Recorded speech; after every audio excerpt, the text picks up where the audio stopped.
Bebble.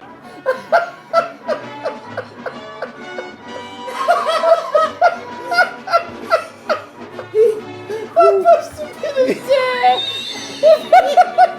He's turned up with his fucking mum's sunglasses.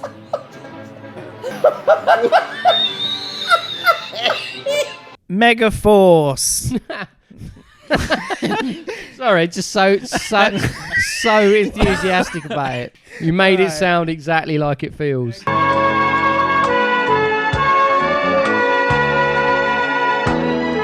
Oh, hello. So romantic. Gonna give him a good pegging. An 80s film designed to sell toys and make sequels, which then also sell toys. Did this have a sequel? No, they were planning to. I couldn't really find out. I mean, I imagine the people just watched the first one and then they were like, oh, let's not make another and one. Get all they need from it.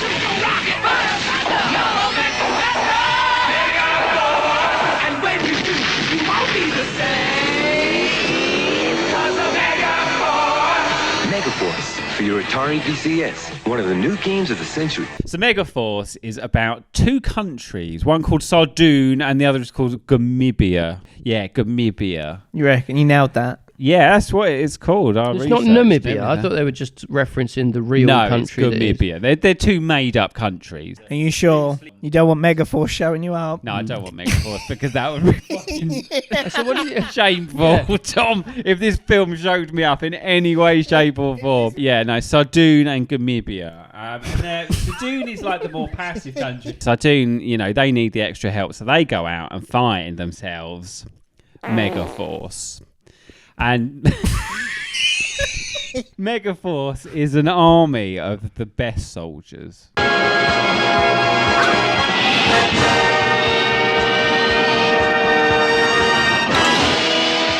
the boss. Y'all want to meet that man? Love to. Oh, yeah. Oh, God, you think what a prick. The leader of Megaforce is the devilishly handsome Ace Hunter, who is a lovely little lion man. Hello. Oh, he's so handsome. Lions on the prowl.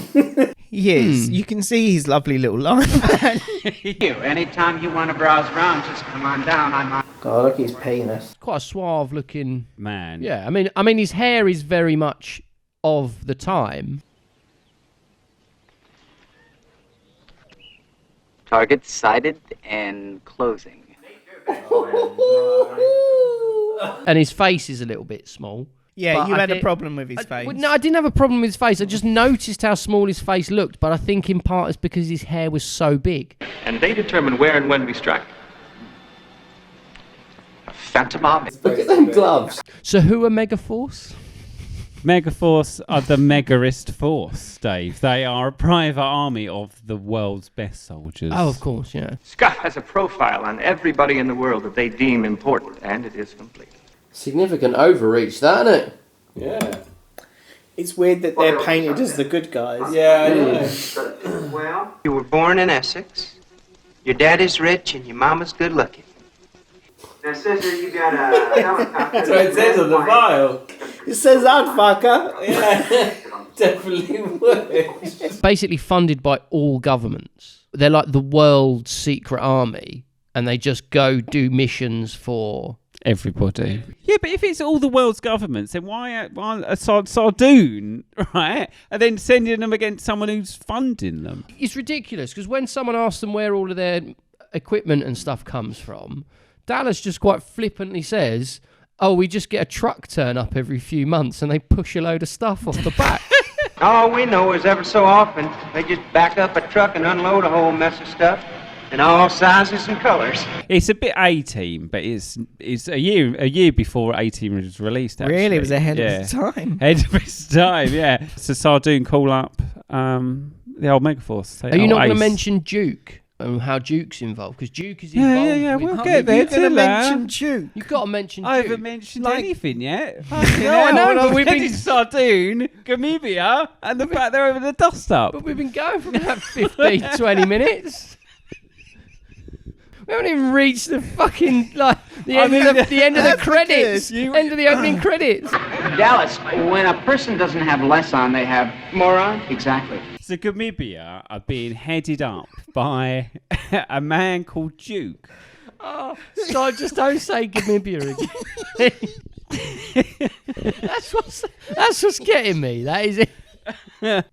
And so Gamibia, I don't know if he's supposed to be their mercenary or if he's just Gamibian and I'm being No, a I bit think he's racist. hired. He's hired. They're being headed up by Duke Guerrera, who, as it turns out, is a mate of Ace Hunter. Compadre, it's been too long. You didn't have to fly all the way out here just to say hello. They're being pitted against each other and their mates by these two warring factions, and they don't really care. Let's pretend to have a fight. Pew, pew, pew, bang, bang, bang, bang. Yeah, I killed them. Yeah, can't pay me now. It's a protection racket. Maybe this is deeper than anything we've considered before. The people that sort of come to recruit Megaforce are Major Zara and General Burn White.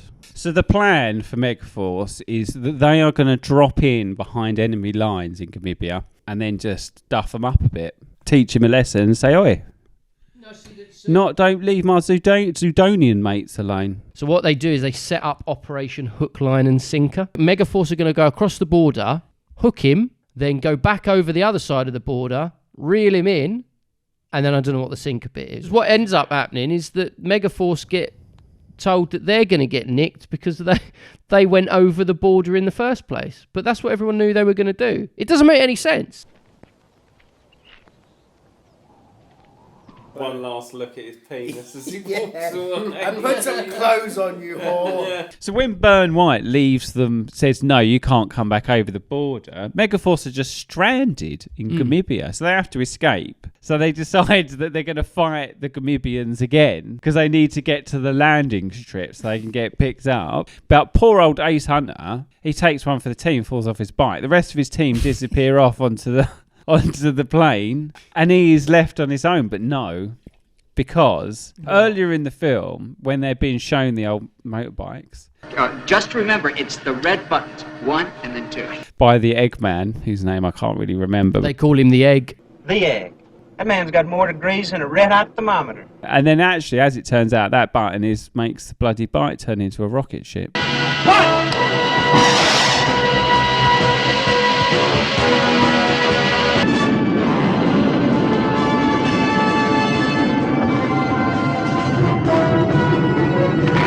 No. So he makes it in the end. Yep. Everything is okay. Everything's ace.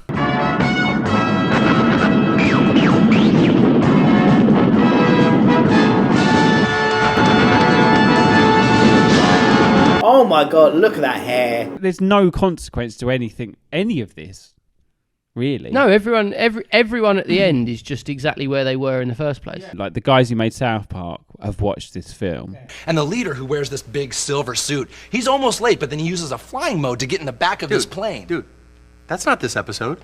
It's not? No, dude, that's that movie Megaforce. We didn't do that? No, dude, that came out when we were like 12 years old. Oh, dude, we should have done that. That was a sweet movie. This was definitely an inspiration for Team America in some way.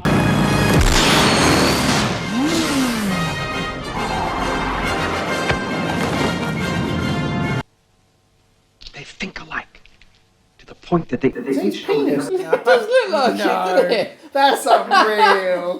No. Major Zara says that she wants to go on the Megaforce mission with them. And they basically say, sorry, you can't. And she says, well, I'll prove to you that I can, and then you'll let me come along.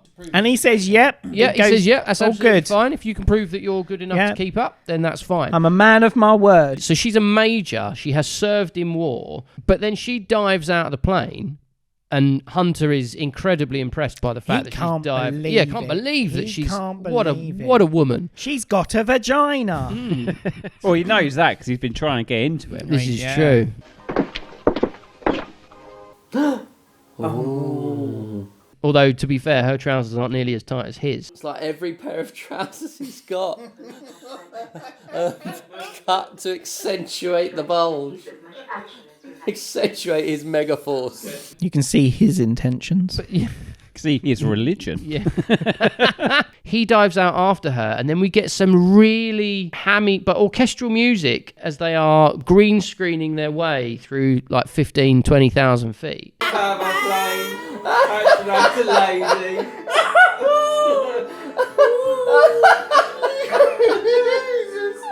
Look, they're having such fun. There's some actual skydiving stuff in it. There's some, but then they've green screened the actors over the top. There's one of her where she's upside down, like a sex doll.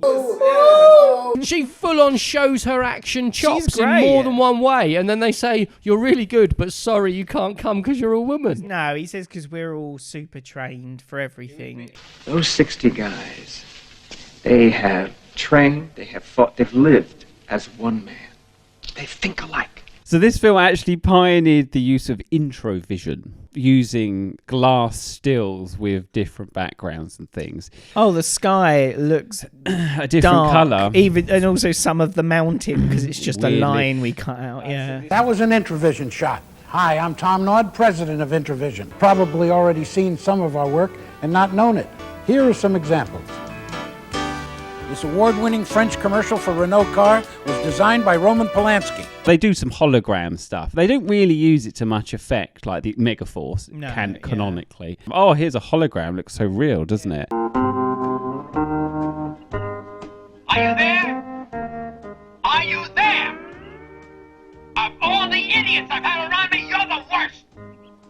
Siberia's too good for you. He says goodbye to his love. Turns out they've got, you know, like in Ghost when they go ditto. Ditto. Ditto.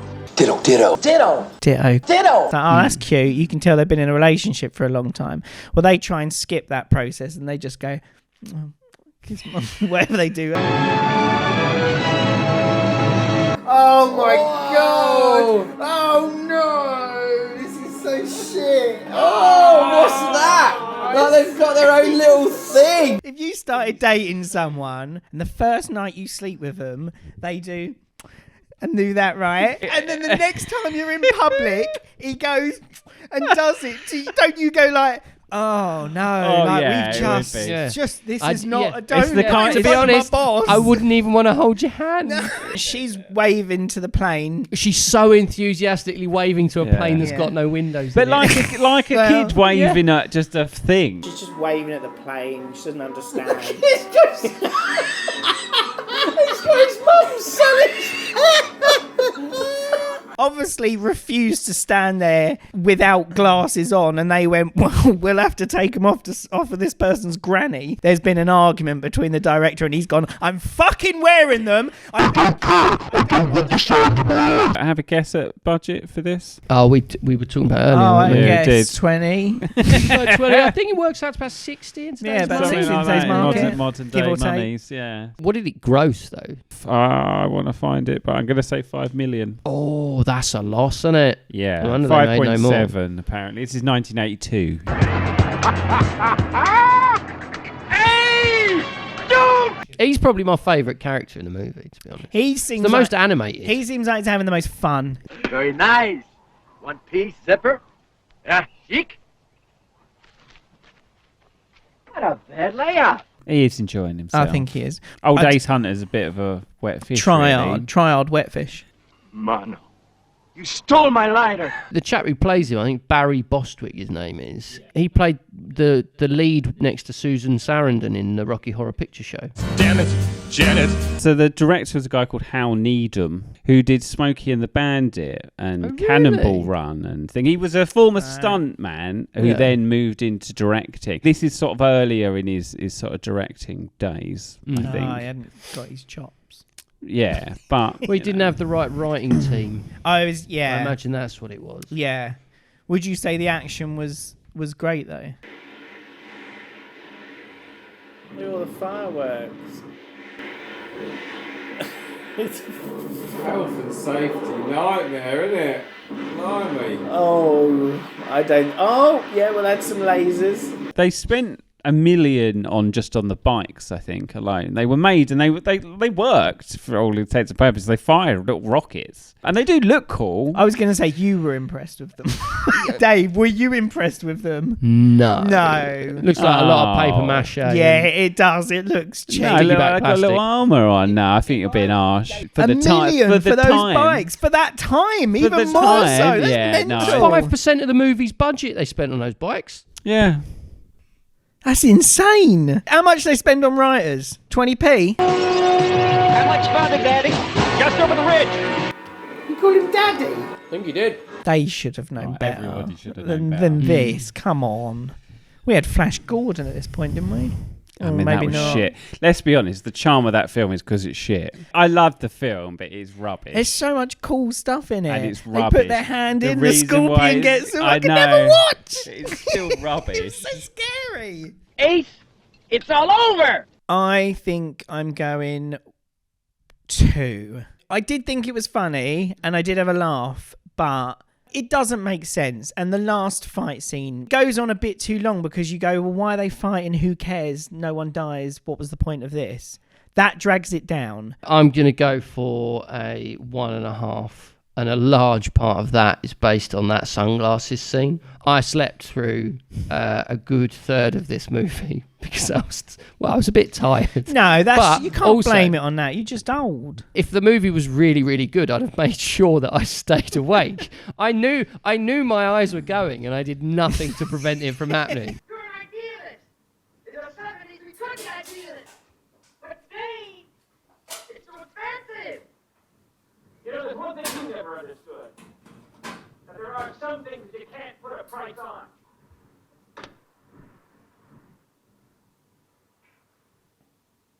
Well, I'm giving it 3. It's stupid fun, and it does tail off towards the end. But I think you could confidently say that about pretty much all of the films we've ever done. That they tail off towards the end. Yeah, most. No, I'm not saying all of them. That a great portion of them towards the end. Pretty sure he just said all of them. I will amend it then. Some, but a vast majority of the films we do for this, they all do the same to me. The joke wears a bit thin towards the end, and we laughed a lot. We enjoyed this film. All right, Dave fell asleep. No more. No less. And then pack your bags and get the hell home. Oh, he's well out, mate. He's snoring so fucking loud. And even on second watch, I didn't resent. There's always an element of resentment watching these back, but not as much as a lot of the other films we end up watching for this. So Megaforce gets 6.5 out of 15. Respectable. Higher than I expected. Yeah. Forced its way in, I'd say. Please like and subscribe if you've got this far. We do these every so often. Also, if you want to watch more of our stuff, here is Star Crash. Here it is 80s Star Wars done bad. And here is Swamp Thing. That is here, and that was in the 80s, I think, and done bad. Those are some really tenuous links to other things we've done, but they are also things that we've done that have been worth a watch. Then they've been bad. Who would have thought that we'd review a film that was bad?